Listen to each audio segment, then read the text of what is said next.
आपण पाहताय महाराष्ट्र खबर न्यूज। या बातमीचे प्रायोजक आहेत Shri Ganesh jewellers and Saraf production Pune.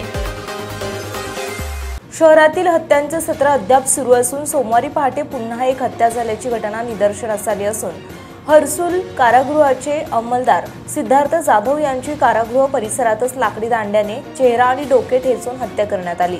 यात सचिन दाभाडे हा तरुण गंभीर जखमी झाला आहे।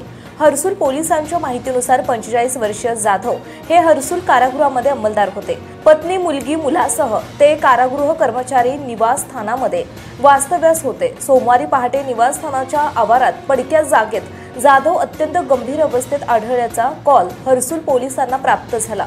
पोलिसांनी घटनास्थळी धाव घेतली तेव्हा डोक्याच्या मागील बाजू आणि तोंडावर गंभीर वार झाल्याचे आढळून आले। घटनास्थळी दारूच्या बाटल्या आणि दोघांचे बूट आणि मोठ्या प्रमाणात रक्त आढळून आले आहे। प्राथमिक माहितीनुसार जाधव आणि दाभाडे दोघे मित्र आहेत। रविवारी रात्री ते कारागृह परिसरात भेटले। त्यानंतर जाधव यांची हत्या झाली तर गंभीर जखमी दाभाडे यांनी जखमी अवस्थेतच मित्राच्या घरी धाव घेतली।